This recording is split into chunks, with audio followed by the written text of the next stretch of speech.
this is a fight between the two governments.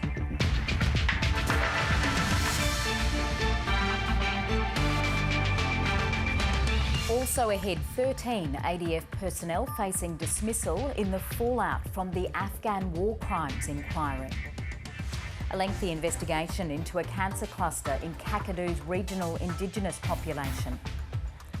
And no more visitors. A bushfire burning for weeks has led authorities to cut mainland access to Fraser Island. Hello and welcome to ABC News. I'm Kirsten Aiken.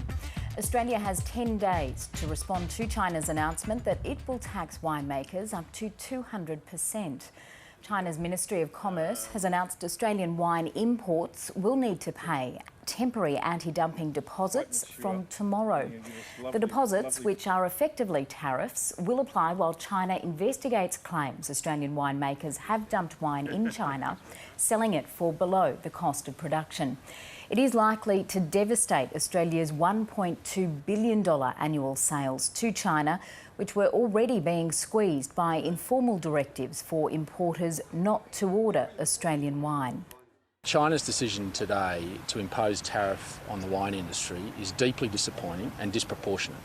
And in light of their recent comments, it would give the perception that these imposing of these tariffs are relating to other matters rather than any wrongdoing by the wine industry. If that is the case, that would be in contravention of the trading rules that Australia undertakes with all nations that we have free trade agreements and expect to be treated in return. These are very significant impositions on Australian wine. They will have the effect of rendering largely unmarketable, unviable the Chinese wine industry or the Chinese wine market for Australian producers. This is a very distressing time for many hundreds of Australian wine producers who have built, in good faith, a sound market in China.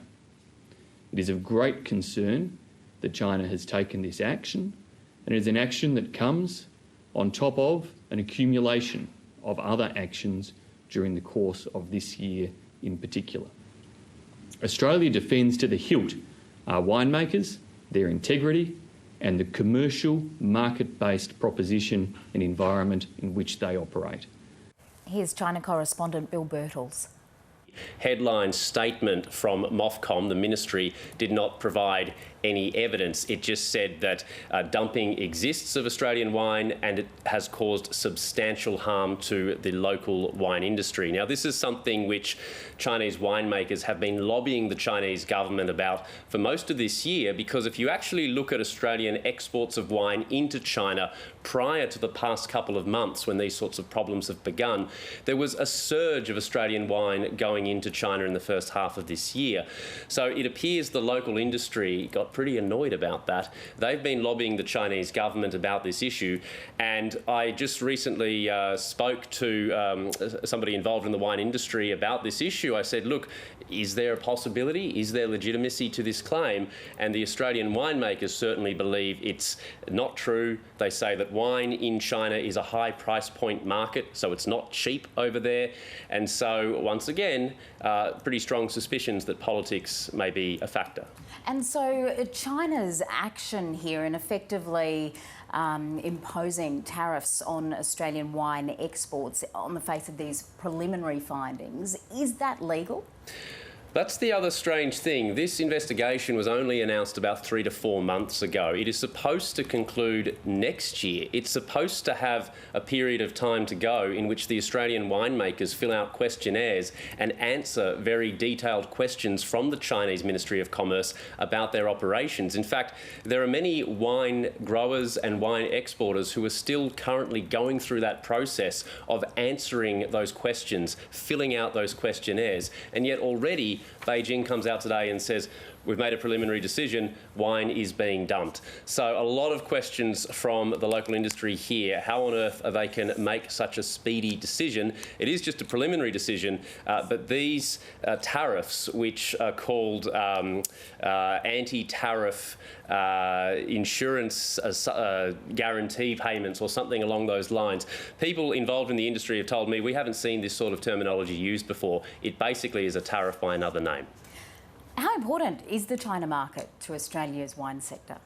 Well, it's the biggest market. Last year, $1.26 billion worth of wine was sold to China, and this was substantially more than the next market. Funnily enough, the biggest market by volume is the UK, because Australia is shipping off all this cask wine to the UK. But in China, it's bottled wine. It's good quality stuff. So it is going to be absolutely devastating for wine growers and the industry. 13 elite Australian soldiers have now been issued termination notices as the fallout from the Afghan war crimes inquiry continues. The Chief of Army has today also defended the handling of the horrific allegations. Defence correspondent Andrew Green joins me now. Good afternoon to you, Andrew. Tell us, what did the Chief have to say this afternoon? Well, Kirsten, it was about this time yesterday that the ABC revealed that Army had begun issuing these show cause notices to members who are still serving in Australia's SAS. And today we got a little bit of clarification from the Army Chief, Lieutenant General Rick Burr, on the precise numbers. 13 is the number at this point in time who've been issued possible termination notices. They will, of course, have rights to appeal. But the Army Chief was also batting away questions about why people in more senior positions of leadership are yet to face any form of disciplinary action. It was a question he didn't really want to answer, and particularly one that was put to him about his own actions and why he shouldn't have to resign for failings that occurred on his watch, the failings being, of course, to detect that things were going astray on the front line. Let's hear from the Chief of Army about what these 13 soldiers now face who have been issued show cause notices by the Defence Department. The individual then has the opportunity to respond within a minimum of 14 days. The decision maker must consider any written response that the individuals provide before making a decision. Each matter and individual circumstance will be considered on a case-by-case basis. And Andrew, the Prime Minister has weighed into this story today. He has, and he's done so in a radio interview in Brisbane, where he made it clear that he had instructed the Defence Minister to make it clear to the Defence Chief and others within the military leadership that it shouldn't just be the rogue soldiers who committed some of these alleged war crimes that are held accountable. He says that the chain of command, quote, needs to also be held accountable, and that he strongly expects that will happen. There is some anger within military circles about the lack of action taken against people in positions of senior leadership during this conflict, particularly between 2007 and 2013, when most of these offences are said to have occurred. It's something we'll hear more about, and we're also hearing a lot more debate about the decision to strip the meritorious unit citation from the Special Operations Task Group. Andrew Green in Canberra, thank you. Thank you. The South Australian government is easing restrictions as Adelaide's COVID cluster shows more signs of stabilising. The Premier, Stephen Marshall, has announced a gradual easing of rules as the state records no new cases of the virus. The number of people able to attend outdoor venues will increase from 1 person per 4 square metres to 1 per 2 square metres, and caps on funerals and functions will be set at 150. Mr Marshall says the border restriction with Victoria will be lifted next Tuesday. The border restrictions which have existed with Victoria will be completely lifted as of midnight on Monday night next week. So from the 1st of December, we will completely normalise our border arrangements with Victoria, and I know that this will be a huge relief for many people who have been adversely affected by these border restrictions. Victoria is celebrating a major milestone in its fight against the state's deadly second wave of coronavirus, 28 days without a new case. Our reporter James Hancock has more now from Melbourne. Smiles all round today. The sun's out and so are Melburnians, making the most of the Black Friday sales and celebrating a significant moment in the state's long and painful fight against the deadly second wave of the virus. No new cases detected for 28 days in a row. Epidemiologists say that's the working definition of elimination. The Premier Daniel Andrews says all Victorians should be feeling proud about their efforts so far. The last new case of the virus was recorded back in late October, and that's despite a fairly high testing rate. But authorities have warned against complacency, saying there may still be undetected cases of the virus in the community, and there's a risk of cases being reintroduced to Victoria from interstate and also from overseas.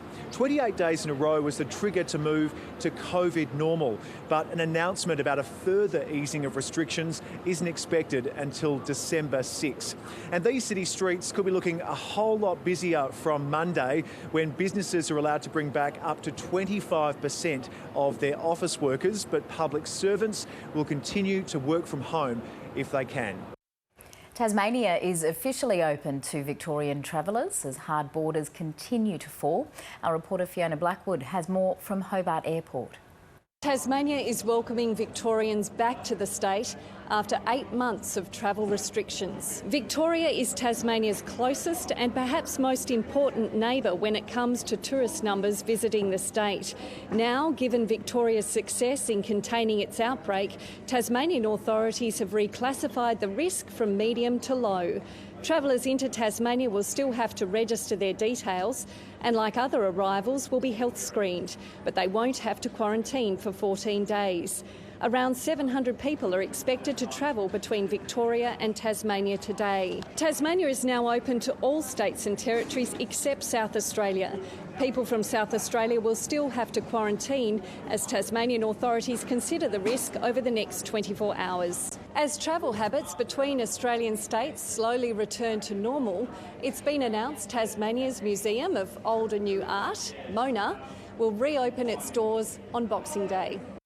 Access to Queensland's Fraser Island will be restricted from this evening as authorities battle a fire that has been burning for weeks. The Fire Commissioner, Greg Leach, says they're expecting deteriorating conditions over the next several days. He says anyone planning a trip to Fraser Island should cancel their plans. Residents, campers and visitors already on the island have been asked to restrict their movements and not use inland roads. Authorities are not advising residents on Fraser Island to leave at this time. The weather is going to spike on Sunday and Monday. We're expecting hotter, drier winds with the potential to carry the fire in a southerly direction. With that in mind, and given that our operations the last couple of days had limited success in holding the front of the fire, we've taken this decision to limit further access to visitors to the island. A lengthy investigation into a Northern Territory cancer cluster in the Kakadu region's Aboriginal population has been unable to fully explain the higher death rates. But the study has found no evidence a nearby uranium mine is to blame. Our reporter Felicity James is in Darwin and joins me now. Felicity, what has this study found?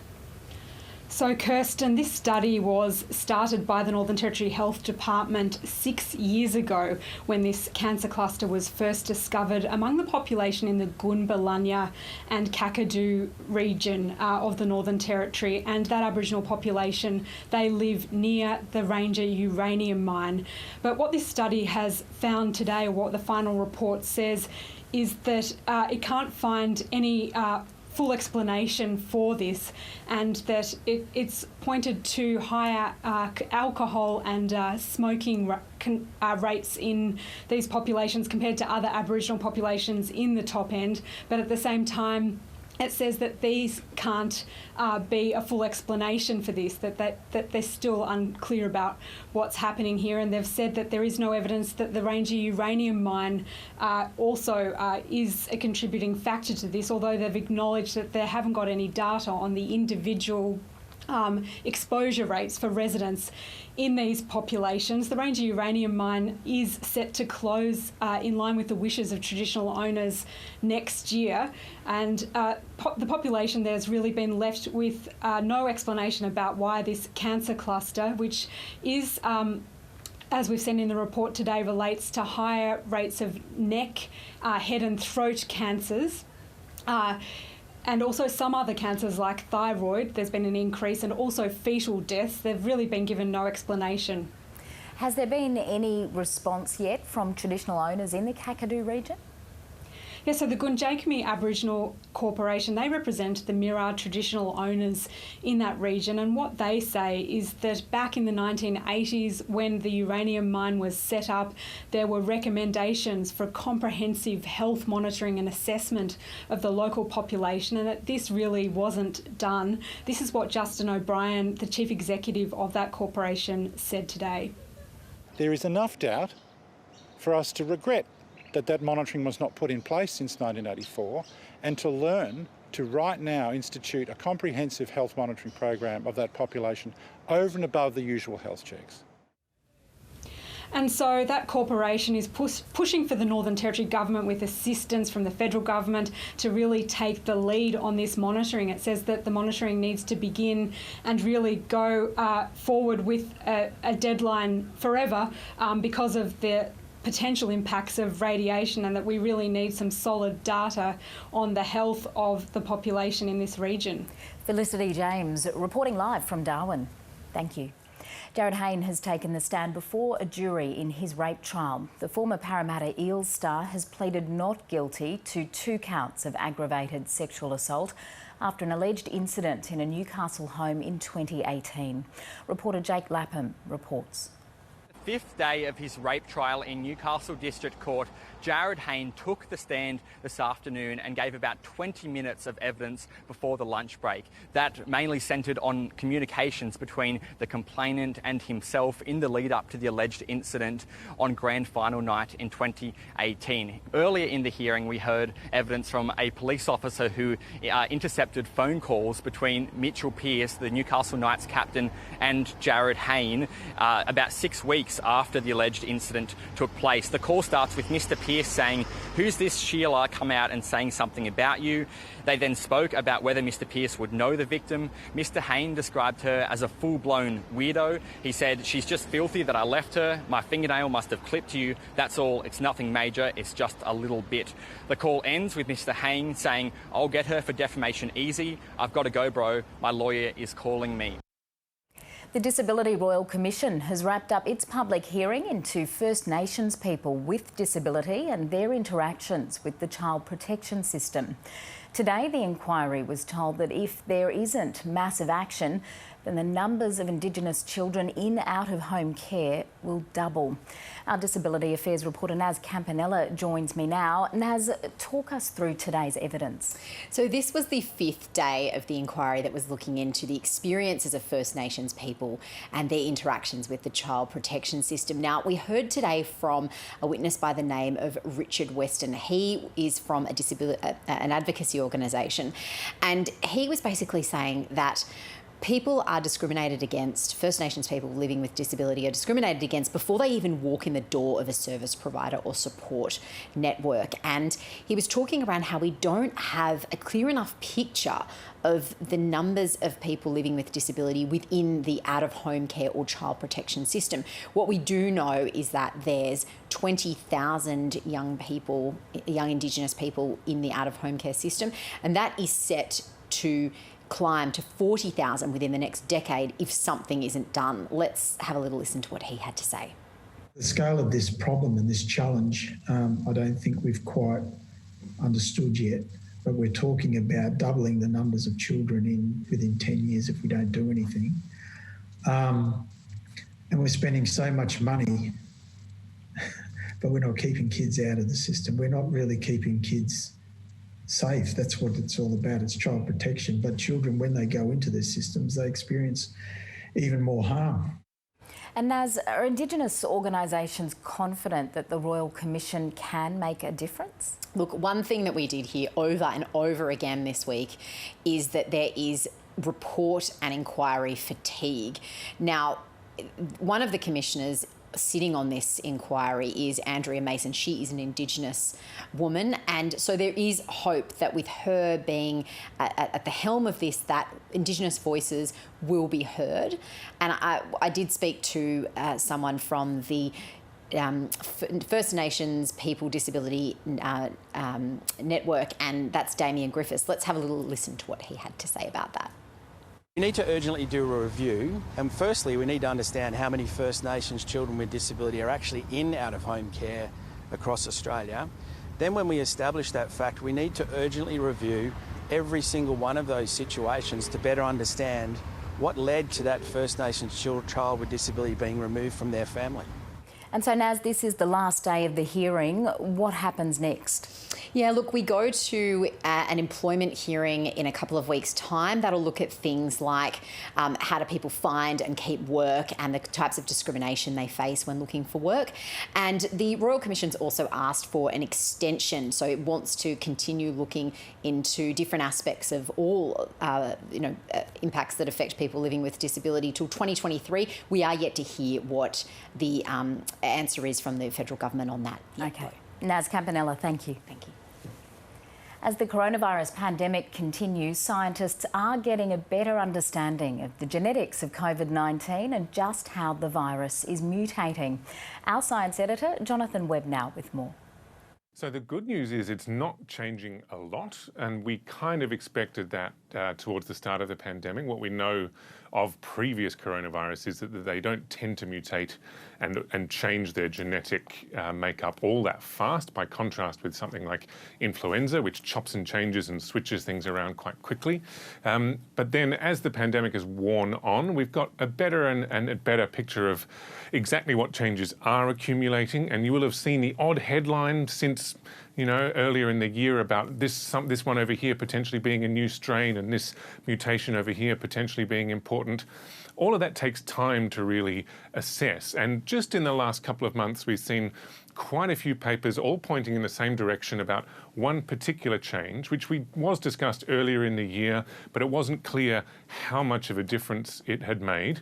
And now there are multiple lines of evidence that point towards the fact that a particular mutation in the spike protein, so that's the knobbly bits on the outside of the virus that allow it to get into human cells or other animal cells.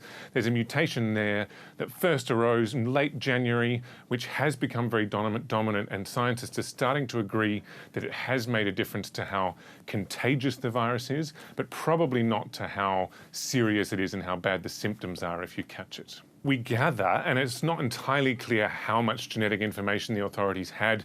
I certainly haven't seen any sort of detailed genetic analysis from that parafield outbreak, but it seems that they had an indication just based on their contact tracing that actually it wasn't taking very long for one person to catch it, incubate it, and then spread it to someone else. Obviously then more information came to light with their contact tracing, and they've slightly dialed down their expectation there that it was a totally new or particularly aggressive or fast-moving strain. But this mutation that happened back near the start of 2020 does seem to have made a difference potentially to the global pandemic in terms of making it an even more infectious disease. And we've got evidence now, for example, a big study that was just published this month in the UK, based at Imperial College. There they have more than 20,000 sequences of the virus from different outbreaks around the country, and they can compare, well, this one was seeded by the new variant of the virus, and this one was seeded by the original Wuhan variant, and the ones that were seeded with the new mutation spread much faster. There's also an indication that people with that variant had a higher viral load and were shedding more copies of the virus. Similarly, scientists have taken it into the lab and taken those two versions and given them to hamsters and looked at, how easily one version is transmitted versus the other, or how effectively they spread through a sample of human lung tissue. And again, they're all pointing in the same direction. It looks like this mutation that cropped up quite early did make quite a big difference and has potentially led to some of the extent of the pandemic that we've all experienced. A consortium of unions have lost an appeal in the federal court to have Qantas pay sick leave to the 25,000 workers who were temporarily stood down due to COVID-19. Workers were stood down in March. They've been unable to access sick, carers and compassionate leave. In May, the Federal Court agreed Qantas staff could not access leave because there was no work for them to be absent from. Workers have expressed their devastation at the ruling. Now, JobKeeper for 2 months, sort of, when you have to have a PET scan and it's $600 and you don't have it, you have to borrow it from your family.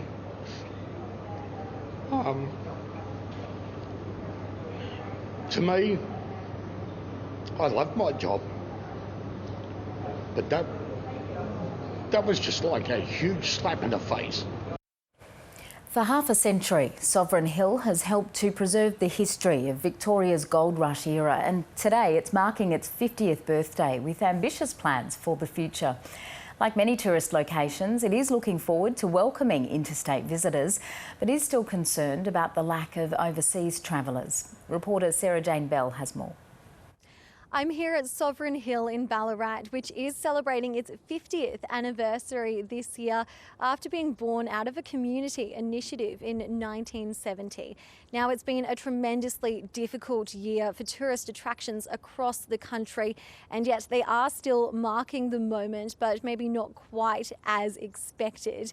Now, many people would remember Sovereign Hill from their childhood with the education programs that are available here, but more recently it's grown a huge international market.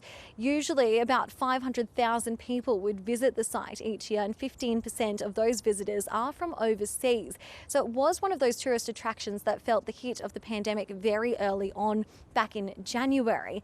And now, while they are reopening but with a capped capacity, there is a long way to go, and they hope today, with launching a 20-year master plan, that they will be able to keep tourists coming back.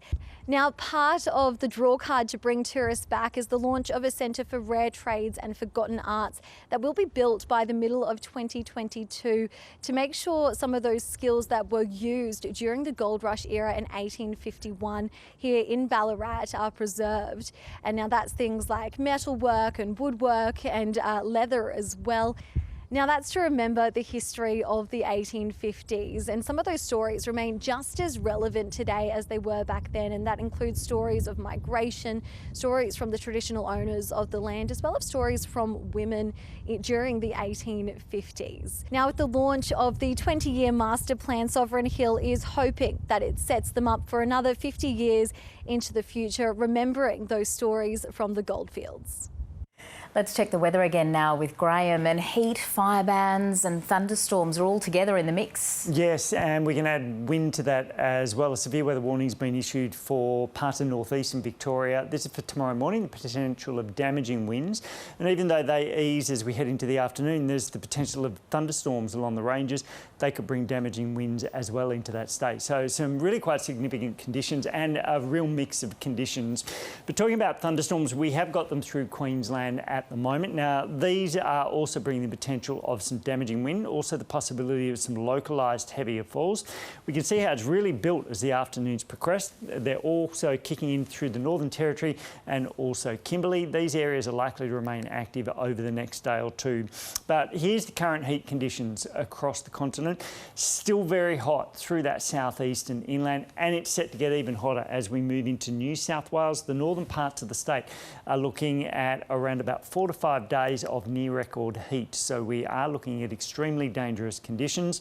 For South Australia and Victoria, tomorrow's the worst of it, or today and tomorrow's the worst of it. We have got a change moving into the south, so potentially not quite as warm, but with that we've got increasing wind, so fire bans over much of South Australia and Victoria. For New South Wales though, it's the northern inland all the way through to the ranges and parts of the coast that we're likely to see the most persistent heat, and it's going to sit near record levels for November. So we are looking at a significant burst of heat. It pushes back down into the southeast on Tuesday. That's ahead of a substantially milder and windier change on Wednesday. Now, we're also seeing those total fire bans widespread through South Australia, Victoria and also New South Wales. Tomorrow we're likely to see further total fire bans in New South Wales as we move into Sunday and Monday. But elsewhere, we've got very hot conditions across the central part, anywhere through the southeastern areas. That late change bringing some isolated showers into South Australia and Victoria. Showers and storms again through the inland of Queensland, across the Cape, up around the northwestern corner as well. And on Sunday, still got a lot of heat to talk about, particularly through northern Victoria into New South Wales, Queensland, northern South Australia and the Northern Territory. We're seeing some isolated showers about the southeast, substantially cooler temperatures, but it will be substantially hotter over the inland. And you can keep up to date at news.abc.net.au and on iView. Here are the top stories on ABC News. China has dealt a devastating blow to Australian wine exports, imposing huge new anti-dumping tariffs. Beijing has announced findings of an investigation claiming Australian wine has been dumped at low prices, causing substantial harm to the local industry. From tomorrow, importers of Australian wine will have to pay an anti-dumping security deposit akin to a tariff of between 107 and 212%. The Trade Minister, Simon Birmingham, says Australia will appeal the tariffs. He refutes any suggestions Australian exporters have breached competition rules. The Chief of Army has revealed 13 members of the Australian Defence Force face the prospect of being sacked in the wake of the Afghanistan war crimes inquiry. Lieutenant General Rick Burr says they have 14 days to respond to administrative action notices proposing to terminate their service. It follows the release of a report alleging Special Forces soldiers were responsible for unlawful killings in Afghanistan. A 6-year investigation into a Northern Territory cancer cluster in the Kakadu region's Aboriginal population has been unable to fully explain the higher death rates. But the study has found no evidence that a nearby uranium mine is to blame. And Queensland's Fraser Island will be closed to visitors from 5 o'clock this afternoon local time amid heightened concerns about a major bushfire that's been burning for several weeks. It's believed to have been sparked by an illegal campfire and has blackened about 40% of the World Heritage listed region. Conditions are set to deteriorate with hot weather and gusty winds expected from Sunday. Let's get more reaction now to China's announcement it will tax Australian winemakers up to 200% on their products. James Robson from Ross Hill Wines in Orange says it is terrible news. It's a big part of our market. 20% of our wine is sold overseas and 90% of that 20% goes to China. We've been selling wine to China for over 10 years. We've got 3 major customers who are fantastic, actually, great customers. We love dealing with them. I've been going there for the last decade. We've spent a lot of time and a lot of money developing this because when you develop export markets, it takes a long time. This is just terrible news. Basically, 200% tax is going to triple the cost of our wines. Have you been in contact with your contacts in the industry over there? Yeah, not today, obviously, but this has been going on for the last month. Normally in October is our biggest selling time to China because we need to get the wines over for Chinese New Year. That's when all 3 customers basically order their yearly wine, and we haven't done any of that this year because they were all saying they all need wine, all 3 of them. They're actually trying to buy from each other, what they're saying to us, or what they've been saying for the last month, is we can't do it because we're unsure of how customers are going to react, and they've been told verbally not to order. But now it's become official, and it's just obviously at that taxing rate, it's just not sustainable. Our entry level wine is $10, and that's going to make it $30. I mean, that's just we're not going to discount our wine. And I'm sure the end consumer in China isn't going to pay triple. Could China be right? Could some Australian exporters be dumping wine in that market? No, I completely disagree with that. It's got nothing to do with the Australian wine industry. This is a fight between the two governments. In fact, what actually happens in China when we go over there and we're looking for new customers, let's say the Australian wine industry in 2018 took over the most amount of Australian wineries. I was one of them, and we actually a lot of buyers will come up to us and say, "Oh, we'd like wine at $2 a bottle or $3 a bottle," and our standard answer is no. We are the biggest importer of wine into China, that being Australia. We are on a strategy of making it a premium wine. Sure, there's cheaper wines than mine that go into China, but they're the same. They're at a similar price at what's being sold in Australia. There's no dumping of Australia. To my knowledge, there is no dumping of Australian wine in China. So do you think your business is now falling victim to what's gone on in the bilateral relationship? Oh, absolutely. I mean, we don't understand it. We talk about it all the time. We don't understand why the federal government picked a fight with our biggest customer. And that, I know there's other attributes to all of this, but we don't understand just from a commercial point of view why that's happened. And it is going to affect us. Strangely, in the short term, because we had such a bad season for red wine because of the Mount Gosper fire, we actually have an undersupply. But that's not the issue here. The issue here is the long term. The Australian wine industry has spent a lot of money in this massive country, and the Chinese love Australian wine. They like it better than any other wine from around the world, and that's saying something. And we've all spent a lot of money, so we're very concerned. Just personally, we're a very small producer, but just personally, we buy fruit from other viticulturists around Orange, and next year I won't be able to do that until I've got some certainty over this, because the pricing is just not sustainable. So you hold the Australian government at fault here, and when you say they shouldn't have picked a fight with China, was that asking for an investigation into the origins of COVID-19?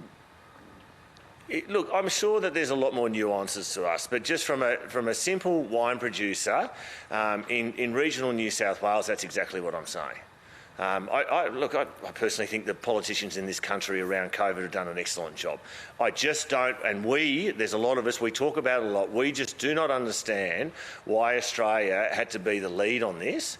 Why the European Union or America or Canada, but we seem to go out on our own, and for some reason Scott Morrison had a go, and we don't understand why, because it was obvious what was going to happen, what the reaction was going to happen. James Robson there. Queensland authorities will restrict visitor access to bushfire-ravaged Fraser Island from 5 o'clock local time this afternoon. That's in about half an hour or so from now. A major blaze has been burning since mid-October and has scorched more than 70,000 hectares. No homes or properties are under direct threat. For more, I'm joined by Scott Bell, a member of the Happy Valley Rural Fire Brigade on the island. Thank you very much for joining us. Where is your place in terms of proximity to the fire, and how concerning is this blaze at the moment?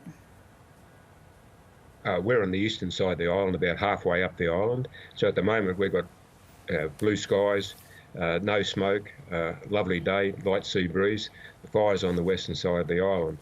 The concern, I suppose, is that when the winds do start to turn from Sunday onwards, that it could create some problems for us. Why is this fire so challenging to extinguish? It's been going for some 5 weeks now. People have got to understand that a fire on Fraser Island is a lot different to the mainland.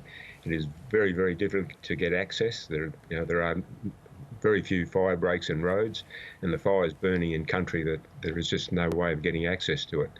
The Queensland Parks have done a great job, and Queensland Fire and Emergency Services have supported them, particularly with the water bombing that our Mayor and Deputy Mayor put a lot of lobbying into to get that undertaken. But look, it's a difficult terrain, very difficult terrain to what you'd get on the mainland. With time, do you think water bombing is enough to extinguish it, or are you simply holding out for rain? ultimately we're holding out for rain. But the water bombing is very constructive, and it is of great assistance to the firefighters. I mean, I've been on the ground, I've been water bombed, and that helped us to get in control of that particular fire line. So it is very helpful. Like much of Australia, your area is also expecting some challenging weather in the coming days. What is the specific forecast for Fraser Island? Well, it looks as though for the next week we're going to have northerly winds, and they're going to be dry, they're going to be hot, and that's when this fire, well, probably could do anything. And so we're all preparing for the worst. We've been really well supported by Queensland Fire and Emergency Services, other rural fire brigades, and Queensland Parks and Wildlife Service, as well as our Fraser Coast Council. So we think we're pretty well resourced, pretty well supported, and our community's done a hell of a lot to prepare for this over the last 12 months. How many residents are there on Fraser Island, and what types of preparations have you made? Well, our last count, we had 228 people here in Happy Valley, and there were about 34 children amongst that.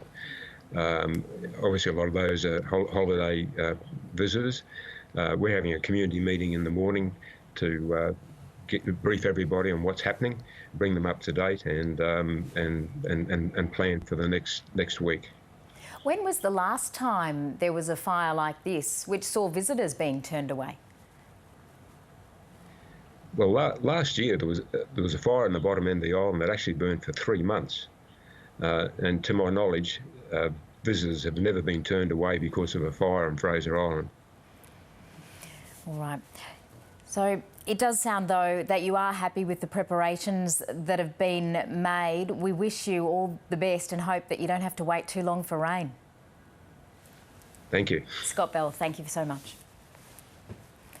There are doubts as to whether the coronavirus vaccine from AstraZeneca and Oxford University is 90% effective as claimed. Some scientists say that particular subgroup of participants in late-stage trials returned varying effectiveness results, with one as low as 62%.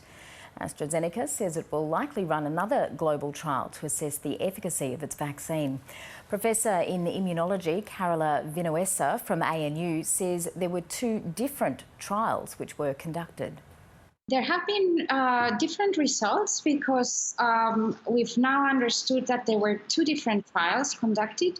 One was conducted with a small number of individuals, less than 3,000, and whereas there was another trial conducted with nearly 9,000 people. Now, there was also a difference in dose. So there was a low-dose regime given first, and that was given to the small trial, and that seemed to work better. So people that were given first a half dose, followed by a full dose, responded better. There was 90% efficiency in that trial, whereas in the trial with increased number of people that were given 2 full doses separated by 1 month, in that trial, the response was worse, was around 62% efficacy. There is also one other difference, is that in the smaller trial, apparently they did not include any individual that was over 55 years of age. So there are doubts as to what was the difference. It could have been the smaller numbers, it could have been the different age groups, it could have been the different dose. It appears it happened by a mistake. Apparently there was a difference in the manufacturing of one of the doses, and the researchers probably miscalculated the actual dose. So it was a serendipitous error, which turned out to be probably good, in that was the dose that apparently gives the better response. So there's now going to be follow-up trials, including this half dose at the first injection. Apparently, this is not going to delay the distribution of the vaccine, and for any vaccine, you need to do larger trials. So larger trials were going to take place anyway, but the good thing about this is that now in the larger trials, they can also trial the lower dose, which could turn out to be the better dose. And there is a few potential explanations as which that could explain this, but it's still not very clear why this happened. I mean, you can always distribute it and then half the dose. That's not a difficult thing to do once you know how much you have to administer. I think distribution can take place, but probably implementation in terms of vaccinating individuals, it'll be safer to wait for the results of the larger repeat trial. The Thanksgiving holiday is winding up in the United States, and signs are that many people have ignored advice not to travel as case numbers and deaths from COVID-19 continue to rise. Here's Dr. Tina Chopra, a professor of infectious diseases at Wayne State University in Detroit. A lot of people are traveling, and despite public health warnings from CDC not to travel, refrain from traveling, people are still traveling. And that is the biggest worry I have as an epidemiologist, that 3 weeks from now, 4 weeks from now, we are going to see a huge spike, even bigger than what we are seeing now. And come Christmas, it's going to be worse. So this is a big concern we have here. The fact that Thanksgiving is all about an indoor get together. People are meeting indoors, and indoor COVID transmission, as you know, is much higher than outdoors. It is cold, people are gathered indoors, and they are in large crowds, and that is all that we know is against the rules for preventing COVID. So all of those things are going to cause higher spikes. So this means higher hospitalizations and higher death rates from COVID. You know, we've seen huge spikes in April, and we are already now in seeing the second huge surge where our hospitalizations have gone up, and we are seeing bed shortages all over the nation, and also a huge number of deaths. And if this continues, this is going to be a huge overload on the healthcare system. The world of professional video gaming, known as esports, is a massive industry with big prize money, and that's attracting match fixing. There's been a big spike in reports of fraud, with one of Australia's highest profile teams targeted. Ian Smith, the head of the Esports Integrity Commission, says they've been receiving a number of credible reports. We receive two types of complaint. We receive many complaints from punters who are disgruntled with outcomes, and they call it match fixing. I largely ignore those, but we do receive a significant number of credible reports, primarily from the betting industry that we work with quite closely, because that's the best way of determining whether something might or might not be match fixed. So realistically, last year I think we received about 18 credible reports, of which we're still investigating about 17. You get, these big events, and obviously outside of the pandemic, these are live in-person events with many thousands of people, as you're showing in your graphics there. But the vast majority of matches actually take place online, and there are various tiers. So at tier 1, you wouldn't expect to get significant match fixing reports, because those are very high profile, high money matches. Whereas in the second tier, where there's low prize money, less well-known players and less scrutiny, of course, just like every other sport, there's more prevalent match-fixing attempts there. It happens quite a lot in most traditional sports as well, but it tends to happen at the individual sport level. It's actually relatively uncommon in team sport to be approached in this way outside of football, where in second and third tier football, particularly in Eastern Europe, it's actually often the case that teams are actually owned by match fixers and corrupt and organized crime. But this is the first time it's happened at a team level for us in esports, as far as I know. Certainly the first time it's been reported. Now for sports news, and there have been emotional scenes in Argentina as fans farewell football star Diego Maradona. Louise Ransom has more. What a legend he was, and remembered, of course, after dying yesterday from a heart attack aged 60. And some beautiful and quite dramatic scenes in Argentina as fans line the streets, a motorcade happening as well for the absolute football legend that he was. Tens of thousands of fans, in fact, crowded the streets to pay tribute to the superstar footballer. They've been streaming through the presidential palace as well, as you can see here, to pay their final respects. His coffin wrapped in the Argentine flag with the number 10 national shirt he made famous on the pitch is lying in state, and some fans wept, others clapped and threw flowers. Everyone had their own way of remembering him in that 10 jersey there lying on the coffin, as we can see. Riot police were also deployed to control the big numbers, with some police using tear gas to control the impatient fans, everyone wanting to get in there and pay their respects. And in the Europa League this morning, Napoli, all these players, as you can see, with Maradona and number 10 on their back. He made such an impact at the Italian club and put them on the world map in so many ways in world football. So remembered quite nicely this morning from the guys playing for Napoli. The WBBL is all set for tomorrow night. It is. So